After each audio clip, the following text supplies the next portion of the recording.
Sir बागवान बागवा सजरान channel में आपका स्वागत है।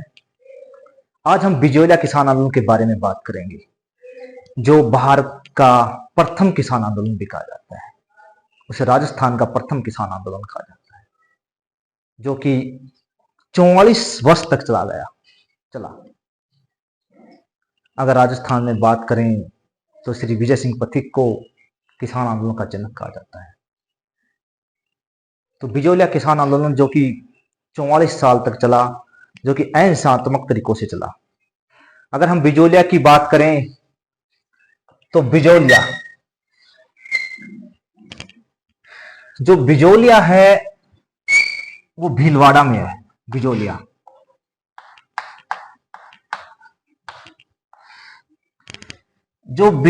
है वो ऊपर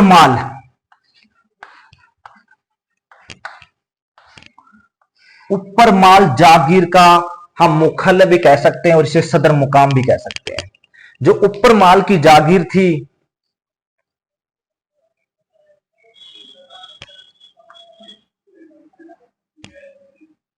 अशोक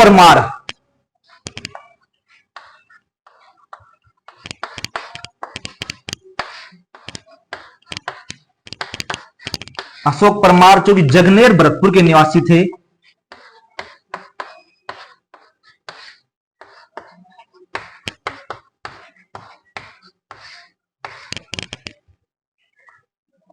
उन्हें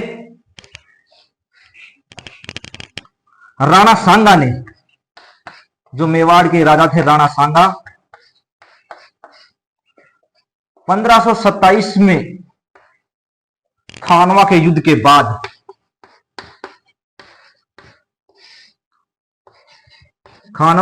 बाद अशोक परमार को ऊपर माल की जागीर दी। उन्हें जगनेर भरतपुर से बुलाकर उन्हें ऊपर माल की जागीर दी। ऊपर माल का मुख्यालय बिजोलिया सदर मुकाम भी कह सकते हैं। अशोक परमार वंश से संबंधित थे। अगर पूछे कि बिजोलिया में कौन से सामंत राज करते थे, तो परमार वंशी। बिजोलिया में 79 विलेज आते थे। बिजोलिया की बात करें तो बिजोलिया में मेवाड़ के 16 प्रथम श्रेणी ठिकानों में से एक ठिकाना था बिजोलिया। अगर बिजोलिया की रिश्ती देखें हम, तो बिजोलिया के एक तरफ कोटा बूंदी व एक तरफ ग्वालियर पड़ता है। अगर बिजोलिया किसान आंदोलन के बारे में देखें तो बिजोलिया की जो रिश्ती थी वो बताइए मैंने आज आपको कि बिजोलिया भीलवाड़ा में है। जो ऊपर माल की जागीर थी, राणा सांगा ने 1527 में खाना युद्ध के बाद अशोक परमार को यह जागीर दे दी थी। अशोक परमार जगनेर भरतपुर के सामंत थे, उनको बाद में ऊपर माल लाया गया और उन्हें ऊपर माल की जागीर दे दी गई। और मेवाड़ के 16 प्रथम श्रेणी ठिकानों में से बिजोलिया एक था। अगर बिजोलिया की रिश्ती देखें तो बिजोलिया के एक तरफ कोटा बूंदी और एक तरफ ग्वालियर है, जिससे किसान कोटा बूंदी और ग्वालियर मूवमेंट भी कर सकता था। ये थी बिजोलिया की जो रिश्ती थी वो, कि ये बिजोलिया की जागीर किसने दी थी। अब इसके आगे हम देखेंगे। अगर पहले चरण की बात करें तो 1897 से 1915 तक प्रथम चरण चला, और द्वितीय चरण की बात करें तो 1916 से लेकर 1923 तक द्वितीय चरण चला। और तीसरे चरण की बात करें तो 1923 से 1941 तक चला। बिजोलिया किसान को हम 3 चरणों में देखेंगे। अब हम पहले चरण की बात करेंगे। पहला चरण 1897 से 1915, दूसरा चरण 1916 से 1923 और तीसरा चरण 1923 से 1941। प्रथम चरण की अगर हम बात करेंगे तो बिजोलिया के जो सामंत थे अशोक परमार के बाद उनके वंश में केशवदास जी हुए। केशवदास जी के समय मराठों ने बिजोलिया पर अधिकार कर लिया और बिजोलिया में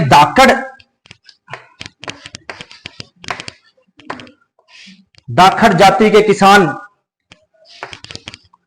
रहते हैं। अगर पूछे क्वेश्चन की बिजोलिया में किस जाति के किसान सबसे ज्यादा थे तो धाकड़ जाति के। जब केशवदास के समय मराठों ने बिजोलिया पर अधिकार कर लिया तो धाकड़ जाति के किसानों ने सामंत जागीरदार केशवदास के साथ मिलकर मराठों को बिजोलिया से खदेड़ दिया। इस प्रकार किसानों को और केशवदास के संबंध अच्छे रहे। केशवदास के बाद गोविंद दास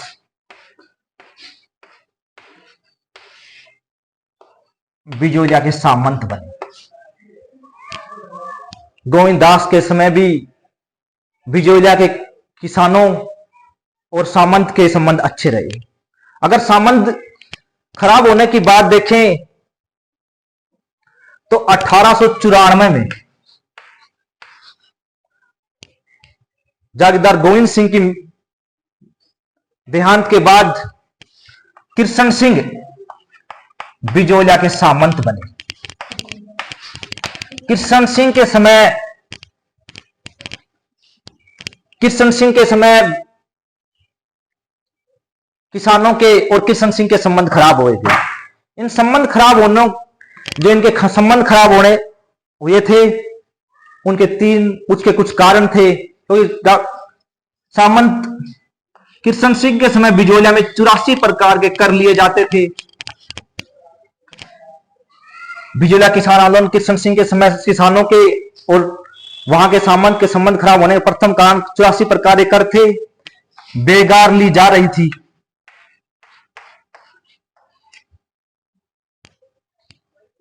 इससे सामंत केसरी सिंह और किसानों के संबंध खराब हो गए। लेकिन कृष्ण सिंह के समय ही 1899 में 56 अकाल पड़ा। कई बार क्वेश्चन बुझाता कि 56 अकाल कब पड़ा था, तो 1899 लेकर 1900 के बीच में। उस समय बिजोलिया के सामंत कृष्ण सिंह ने किसानों की सहायताएं, किसानों को मुफ्त में अनाज और किसानों की खूब सहायता की, जिससे कृष्ण सिंह के और किसानों के संबंध ठीक चल रहे थे। लेकिन 1903 में कृष्ण सिंह ने एक कर लगाया, चौरी कर। 1903 में कृष्ण सिंह ने चौरी नामक कर लगाया। चौरी उसे कहते हैं जो लड़की की जब शादी होती है तो विवाह का मंडप में जो कुंड बनाया जाता है उसे चौरी कहते हैं। कृष्ण सिंह ने कहा कि कोई भी किसान अगर अपनी लड़की की शादी करता है तो उसे चौरी नामक कर देना पड़ेगा। किसान और कृष्ण सिंह के संबंध खराब हो गए। किसान अपनी 200 अविवाहित कन्याओं को लेकर कृष्ण सिंह के पास गए और 2 साल तक कहा और गए कि हम अपने लड़कियों की शादी नहीं करेंगे और हम बिजोलिया छोड़कर ग्वालियर जा रहे हैं। कृष्ण सिंह ने सोचा कि अगर किसान ग्वालियर चले गए तो खेती कौन करेगा। तो कृष्ण सिंह ने 1906 में चौरी नामक कर उठा लिया। 1906 में ही कृष्ण सिंह का देहांत हो गया।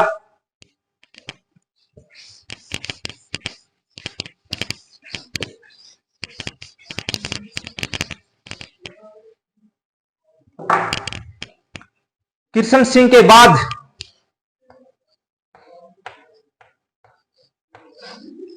पृथ्वी सिंह बिजोलिया के नए सामंत बने। पृथ्वी सिंह ने 1906 में तलवार बधाई नामक कर लगाया किसानों पर।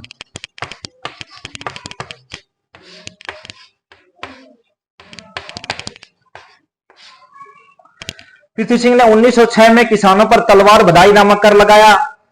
तलवार बधाई वो कर था जिसे उत्तराधिकार शुल्क भी कह सकते हैं। तलवार बधाई को हम उत्तराधिकार शुल्क भी कह सकते हैं। जब भी कोई नया मेवाड़ में नया एक जमींदार की मृत्यु होने के बाद जब दूसरा उसका उत्तराधिकारी बना तो तलवार बधाई नामक कर मेवाड़ के महाराणा को देना पड़ता था। उस समय मेवाड़ के महाराणा फतेह सिंह जी थे।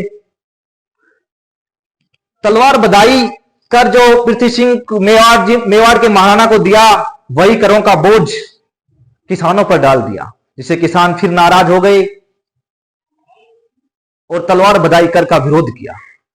किसानों ने कहा, अब तक तलवार बधाई नामक कर सामंत खुद राजा को देता था, उसका सामान्य किसानों से कोई ले। अगर 1897 से 1915 में बात करें, उसी समय बिजोलिया ठिकाने में साधु सीताराम दास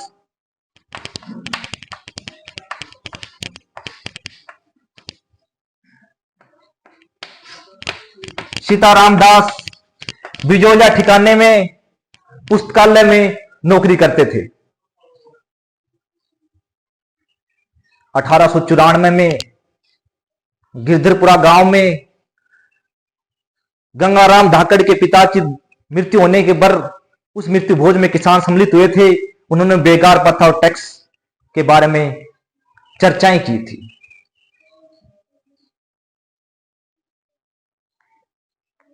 साधु सीताराम दास ने किसानों को कहा कि आप बिजोलिया के सामंत की शिकायत, पृथ्वी सिंह की शिकायत मेवाड़ के महाराणा से कीजिए। जो किसानों ने जो धाकड़ पंचायत वहां पर बना रखी थी, सभी ने निर्णय लिया कि मन्ना जी पटेल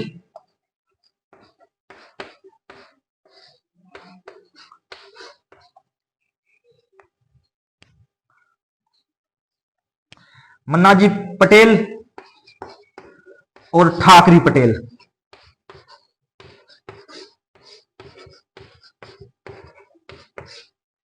मन्ना जी पटेल और ठाकरी पटेल को मेवाड़ के वापिस भेज दिया। और जब तो मेवाड़ के महाने हामिद नामक एक जांच अधिकारी को मेवाड़ बिजोलिया भेजा। हामिद ने उसकी जांच की, कुछ करों को माफ करने की सिफारिश की, लेकिन उसका कुछ नहीं निकला। उल्टे कृष्ण सिंह ने नानजी ठाकरी पटेल को बिजोलिया से निष्कासित कर दिया। फिर पृथ्वी सिंह था। पृथ्वी सिंह ने 1906 में तलवार बधाई नामक कर लगाया। उस समय साधु सीताराम दास, जो कि बिजोलिया ठिकाने में पुस्तकालय में नौकरी कर रहे थे, पृथ्वी सिंह ने उसे बिजोलिया पुस्तकालय की नौकरी से निष्कासित कर दिया। ब्रहदेव चारण, ब्रह्मदेव चारण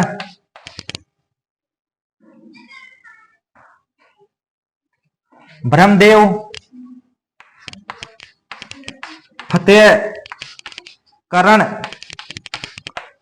चारण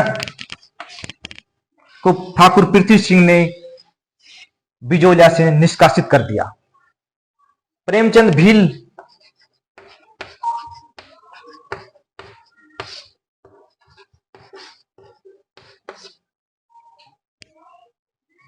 तो अगर प्रथम चरण की बात है 1897 से 1915 में, तो साधु सीताराम दास, ब्रह्मदेव चारण, फतेहचंद चारण, प्रेमचंद भील ये बिजोलिया किसान आंदोलन का नेतृत्व कर रहे थे। स्थानीय नेता बिजोलिया किसान आंदोलन को संभाल रहे थे, जिसमें ठाकुर पृथ्वी सिंह ने ब्रह्मदेव और फतेहचंद चारण को राज्य से निष्कासित कर दिया और साधु सीताराम दास को पुस्तकालय की नौकरी से निकाल दिया।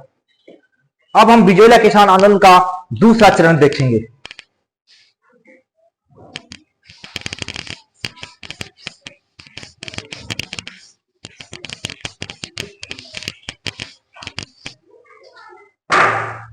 अगर दूसरे चरण की बात करें तो 1916 से लेकर 1923 ये दूसरा चरण था बिजोया किसान आंदोलन का। इस चरण में साधु सीताराम दास ने विजय सिंह पथिक, जो कि ओछड़ी गांव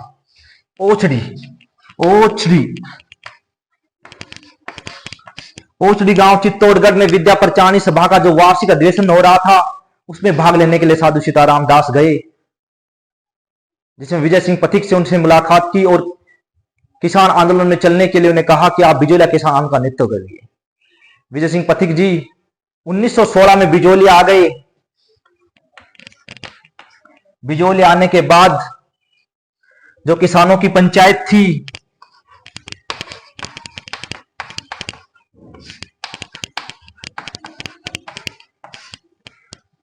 उसको संगठित किया, ऊपर माल पंच बोर्ड की स्थापना की।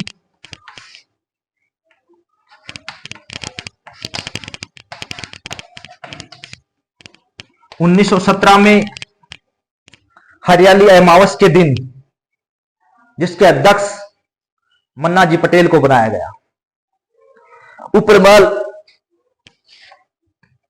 ऊपरमाल के नीचे ऊपरमाल सेवा समिति की स्थापना की गई।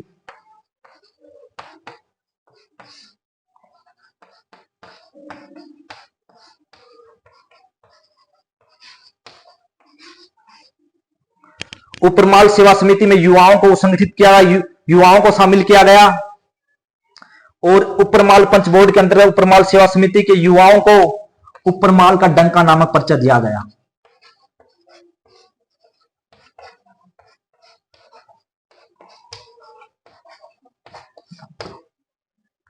किसान पंचायत ऊपरमाल पंच बोर्ड 1917 स्थापित किया गया। उसके अंतर्गत ऊपरमाल सेवा समिति की स्थापना की गई, जिसमें युवाओं को शामिल किया गया। ऊपरमाल का डंका नामक पर्चा किसानों में बांटा गया, जिससे किसान जगह जगह बिजोलिया किसान के बारे में खबर दे दी गई। विजय सिंह पथिक ने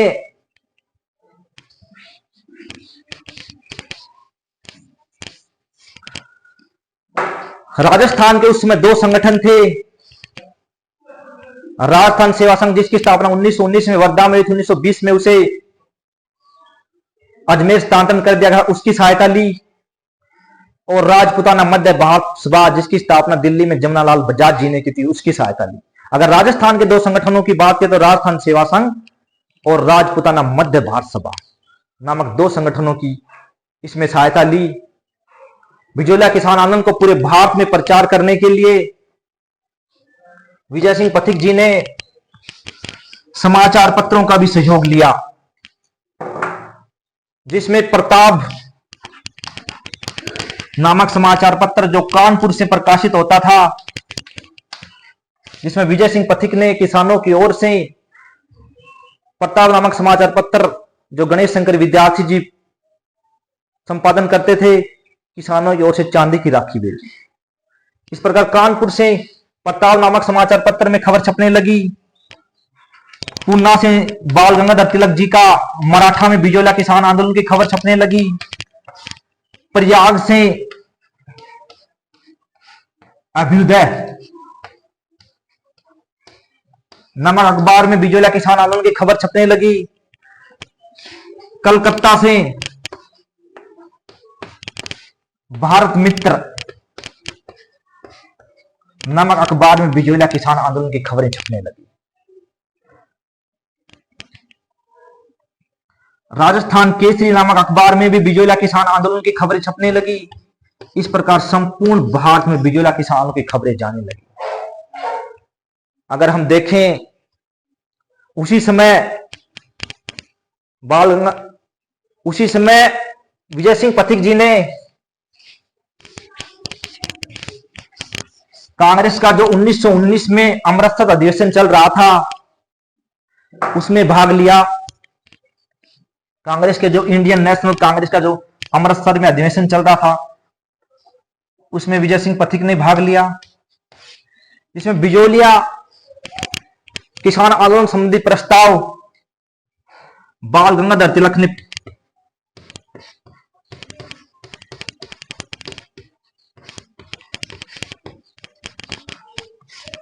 ने रखा, जिसका एक नेता होते थे केलकर, भारतीय राष्ट्रीय कांग्रेस के प्रसिद्ध नेता थे। विजय सिंह पथिक के आग्रह पर 1919 में अमृतसर का जो कांग्रेस का अधिवेशन हो रहा था, उसमें बिजोलिया संबंधी प्रस्ताव बाल गंगाधर तिलक जी ने रखा। केलकर ने उसका समर्थन किया, उस प्रस्ताव का, लेकिन गांधी जी और मदन मोहन मालवीय ने उस प्रस्ताव का विरोध किया, क्योंकि इस समय कांग्रेस देशी राज्यों के मामले में हस्तक्षेप नहीं करना चाहती थी। गांधी जी ने कहा विजय सिंह पथिक को, मैं मदन मोहन मालवीय को मेवाड़ के महाराणा के पास भेजकर समस्या का समाधान कर दूंगा। बाल गंगाधर तिलक और महात्मा गांधी ने भी महाराणा फतेह सिंह को अनेक पत्र लिखे, लेकिन समस्या का समाधान नहीं हो सका।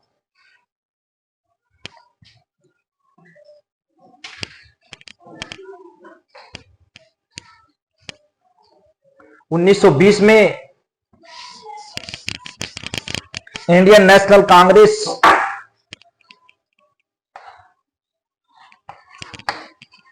कानपुर अधिवेशन हुआ, जिसमें विजय सिंह पथिक ने भाग लिया। उसने बिजोलिया के 3 किसानों को भी उसमें भाग लिया, जिसमें कालू जी, गोकुल जी और नंदराम जी।